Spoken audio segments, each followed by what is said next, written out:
오늘 두 분의 게스트가 나와주셨는데 MIB에서 찾아와 주신 이 추추님. 안녕하세요. 저는 MIB 소속인 신인 배우 추추입니다. 아, 신인 배우예요? 네. 언제 데뷔하셨어요? 저희 아직 데뷔를 안 했어요. 데뷔 안 했어요? 네. 아, 그래서 안 나왔구나. 찾아봤는데 안 나오더라고요. 다 찾아보세요. 아, 누군지는 알아야 되니까. 아, 진짜요? 찍긴 찍었어요? 네, 찍었어요. 아, 찍었는데 아직 안 나온 상태? 네, 다들 기다리고 계세요. 아, 다들 기다리고 있어요? 네. 저도 기다리는 중에 한 명이 되도록 하겠습니다. 일단 소개부터 빨리 해요. 한솥밥 먹는 사이시죠? 근데 오늘 네, 처음 봤어요. 아, 오늘 처음 봤어요, 두 분이? 네. 어쨌든 또 한 분 게스트 MIB에서 나와주신 연아님. 안녕하세요. 반갑습니다. 그리고 오늘 또 함께하고 있는 잼뱅과 뼈철. 네, 매니저. 네? 매니저이신 건가요? 왜 앉아있겠어요, 내가 여기를? 네? 여기 왜 앉아있겠어? 카메라 다 있는데, 뻔히. 네, 여기 진작에 나왔겠지. 여기 앉아 있길래.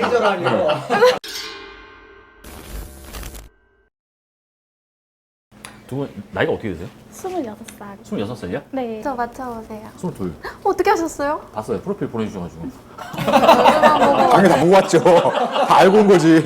아, 근데 지금 마저 나눠보니까 되게 배우 느낌이 안 나요. 그게 MIB의 컨셉이긴 하잖아, 그게. 일반인 컨셉. 네. 추추님은 전에 유튜브도 했잖아요. 네, 맞아요. 먹방. 네. 구독자 얼마나 있었죠? 23만 명? 그래도 엄청 큰 숫자인데? 그러면 수익이 좀 어느 정도 있지 않았어요? 제가 3년 동안 했거든요. 고등학교 1학년 때부터. 근데 진짜 솔직히 1,000만 원 이하로 온 것 같아요. 3년 동안. 제가 먹방을 쇼츠로 많이 올렸었는데 일주일마다 그걸 공장 찍어내서 찍었어야 됐어요. 맨날 먹고 하루 종일 찍고 편집도 다 제가 해야 되니까 일단 약간 인건 대비도 안 좋고 힘들고 그랬습니다. 또 뭐 했어요?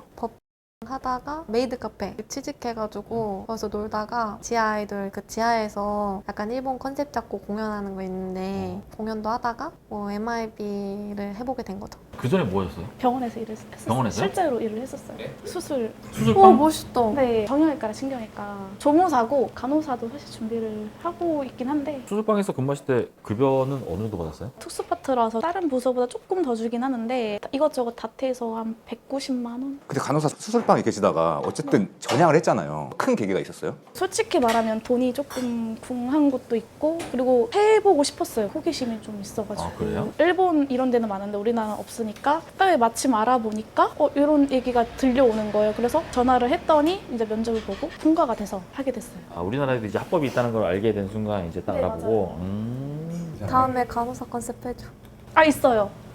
간호사 컨셉이 있어요. 간호사 컨셉. 네. 오늘 멋있다. 어쩌 전공 살려서 찍는 그런 거네. 아, 근데 뭐 너무 졌어요. 무릎 좀 심하게 다친 것 같은데? 저요? 이거 차에 치였어요. 차에 치였다고요? 네. 어렸을 때 배달했었어요. 20살까지 배달하다가 차에 치여가지고 면접 같은 거 볼 때 신체 상처 이런 건 안 따져요? 저는 이거에 대해서 좀 걸고 넣어주실 줄 알았거든요. 왜냐면은 여성의 상태도 중요하잖아요. 그쵸. 이런데 이거에 대해서 한마디도 얘기 안 하시더라고요. 차라리 보는 게 이런 밑가슴 흉터 이런 거나 수술적으로 생긴 흉터를 더 많이 생각하시는 것 같아요. 이런 자연적인 상처는 딱히 생각 안 하시는. 그래서 저도 오히려 고마웠어요. 저도 항상 이거에 스트레스 많이 받고 살아왔는데 흉터 가지고 뭐라요? 나한테는. 흉터 어디 있어요? 아, 저 거상. 거상이 뭐예요? 아, 들어 올렸다고? 땡겼다고. 네, 네, 땡겼는데 어디서 올려요? 풀려져가지고 근데 어쨌든 흉터가 있어요. 들어 올렸는데 풀어졌다고요? 네. 무슨 말이야? 잠깐 이야기 좀. 어디를? 복부 거상. 아, 배도 들어 올릴 수 있어요? 네. 잠깐 나 진작에 듣고 있어 지금. 어디까지 올려주는 거야 그 배를? 그거는 이제 상태마다 다른데 그냥 밑에를 보통 이렇게 절개를 해서 들어 올려서 고정하는 수준인데 저는 풀렸었거든요. 그게 이제 위치가 애매해가지고 저보고 악플이 애나 아냐니 뭐라고? 애엄마라니 이런 얘기가 그 약간 제왕절개 제왕절개처럼 이런 거. 나온 거예요? 예. 아. 그러니까 어이가 없는 거죠. 개인적으로 몸매에 대한 거를 좀 까이면 기분 진짜 별로일 것 같거든요. 어때요? 아 근데 그때 제가 좀 많이 먹고 촬영을 했어요. 그 아, 촬영 전에 잘못했네 그거는. 근데 이제 되게 디테일하게 잡히잖아요 영상이. 신경 쓰는 부위가 있어요? 저도 근데 뱃살이 좀 많아가지고 다들 배가 고민이구나. 그럼요. 왜냐면 이렇게 엎어져서 배가 이렇게 그치. 나오잖아. 엎어질 때가 있지.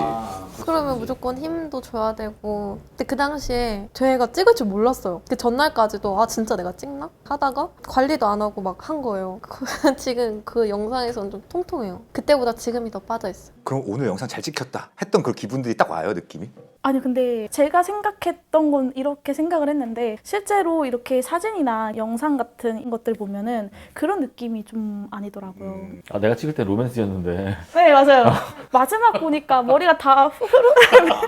아 왜냐면은 젤 같은 거 막 이렇게 뭐 그런 게 있단 말이에요. 근데 그렇게 하다 보면은 머리가 다 늘어지고 막 물미역이 되어 있고 그러니까 이제 내가 봤던 이미지는 이게 아닌데 왜 이렇게 나왔지?라는 게 좀 있었던 것 같아요. 네. 촬영할 때 제가 겐진한테 듣기로는 일본은 그렇대요. 이렇게 하다가 카메라 좀 가리거나 자세가 마음에 안 들면 자세 바꿔주세요, 뭐 해주세요 이렇게 요구가 온대요. 우리나라도 그래요? 우리나라는 그냥 딱 너네가 알아서 해 이러고 놔둬요? 이제 처음에 이제 설명을 좀 해줘요. 하다가 여기 잠깐 컷 컷 해놓고 해놓고 잠깐만 하면서 이제 여기 부분이 조금 이렇게 하는 게 안 예뻐 보인다 할 때 뭔가 자세가 불편해 보여서 불안정해 보이다 이런 거를 조금씩 멘트를 쳐줘요. 영상 활동을 엄청 많이 하신 건 아니지만 그래도 여태까지 활동들을 생각해봤을 때 기억에 남는 경험담들이 하나씩은 있을 것 같아요. 여러 장르가 있는데 어떻게 하면 조금 더 색다르고 이런 거를 고민하다가 카메라맨은 한 명 투입을 했던 기억이 있거든요. 2대1 이런 식으로. 본인이 요구한 거예요? 아니 이제 얘기했는데 저도 괜찮은 것 같아요. 막 그래가지고 그런 식으로 해서 카메라맨이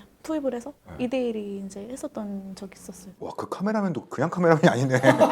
저는 제가 남성 2명을 조련했던 게 되게 기억이 나고.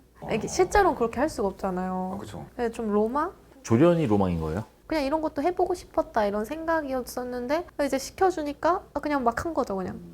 그 장면 중에 질주를 팬티 이렇게 해가지고 이렇게 꽂아놓고 막 관풀 이런 거 하는 게 있거든요. 근데 사실 그게 좀 수치스러웠어요. 저는 그 여러 명이 저 혼자 그러는 걸 보고 있는 거니까. 근데 저는 진짜 솔직히 열심히 했어요. 제가 스스로도 나 거기서 진짜 다 했다 시키는 거 다 했다 싶을 정도로. 한 달에 촬영은 몇 번 정도 해요? 저희가 계약을 1년에 한 3편 정도를 해요. 그래서 3개월 단위 정도로. 아 3개월에 한 번만 찍으면 되는 거예요? 그쵸. 근데 이제 그게 좀 늘어날 수도 있고 아닐 수도 있고. 그러니까 약간 한 화에 1, 2, 3, 4 이렇게 다 들어가 있는 느낌? 언니도 그런데? 원래 네, 저도 똑같이? 그렇게 한 해서 번에 여러 개를 찍어요? 네, 한 번에 이렇게 찍고 대신 컨셉을 좀 다르게 해서 한 번에 왜냐면은 계속 그 다른 것도 찍겠다고 또 날 잡아서 이러면은 효율성이 떨어지니까. 근데 그 한 번 갔을 때 한 4편 정도 찍고 온다? 네, 맞아요. 그 1년에 한 12편? 그쵸. 한 달에 한 편 정도? 그쵸. 잠깐 3일만 출근하면 되는 거예요? 근데 이런 게스트 출연 방송을 하면서 이렇게 이어가는 거죠. 안보 활동까지 포함이구나. 그럼 페이는? 페이는 몇 천? 몇 천이라고요? 네. 아 그래요? 1년에 한 3번 정도 촬영한다 그랬잖아요. 1년에 3번 받으면 그냥 그게 끝이네요. 이게 내가 1년 동안 산다고 생각했을 때 좀 풍족해요? 아니면은 이거 빡세다 이런 느낌이에요? 터치 안 하고 그냥 원래 내 생활하는 대로 그냥 쭉 가면 크게 문제가 되진 않으니까. 아 월급 200 받던 시절처럼 살면은 전혀 문제 없고. 오히려 이게 왜냐면 그때는 몸이 고되잖아요. 진짜 긴 수술은 막 6시간, 4시간 뭐 이렇게 서 있어야 되고 그러다 보니까 몸이 더 고된데 고된 만큼 그런 보상이 되게 작잖아요. 그러니까 차라리 그때보다는 지금이 또 나은 거죠. 그럼 두 분은 직업이 뭐예요? 라고 얘기했을 때 MIB 배우인 거를 서슴없이 얘기할 수 있나요? 저는 그냥 아예 초반이면 말할 것 같아요. 상황 봐서 그 사람이 좀 약간 보수적이고 그러면은 조금 돌려서 얘기할 수도 있는데 그게 아니면 저도 얘기를 하는 편. 네. 그러면 남자가 됐든 여자가 됐든 누군가 이 직업을 오픈했을 때 어떤 편견이나 오해가 올 거라고 생각하세요? 근데 제가 법도 해보고 배우도 해봤잖아요. 근데 이러면 제 지인들이 있을 거 아니에요? 그래서 제가 좀 물어봤거든요. 근데 법 했을 때랑 했을 때랑 뭐 하면은 인식이 야 차라리 배우는 게 낫다 이런 얘기를 하더라고요. 그래서 내가 왜 법 좀 그래? 그랬더니 야 법은 약간 좀 뭐 편견이 있나 봐요. 남자들한테도 차라리 배우는 게 좀 더 직업적인 것 같은데 이런 얘기를 하더라고요. 아, 그렇긴 하죠. 그래서 되게 신기했어요. 저는 오히려 수위가 세니까 더 좀 편견이 셀 것 같았는데 그냥 AV라고 하니까 그래 넌 이거 직업 아니야? 이렇게 얘기를 하더라고요. 그런 것 같아요. A 배우는 말씀하신 것처럼 직업이 맞는 것 같아요. 근데 법은 직업이라고 하기에는 약간 그 중에 어떤 VIP, 호구 같은 사람이 나타나길 기다리는 것 같은 느낌이 들어서 뭔가 스폰 받는 거 기대요. 그렇지. 그 법 자체에 대한 수익보다는 그 외적인 거 그게 더 큰 것 같아서. 회장님이 이렇게 잡히면은 법방에 굉장히 좋긴 하죠. 한 명 잡으면 이거에 몇 배는 수익이 올라가는 게 방송이지만 그걸 좀 기다리고 있는 거? 약간 낚시를 하는 거죠. 약간 그런 기다림이 좀 힘든 것 같아요. 솔직히. 근데 이제 AV 같은 경우는 이제 확실히 정해진 거대로 이렇게 하면 되니까 더 마음이 편하다 할까? 그렇지. 일단 내가 이만큼 일을 하면 이만큼 들어온다는 게 정해져 있으니까. 응.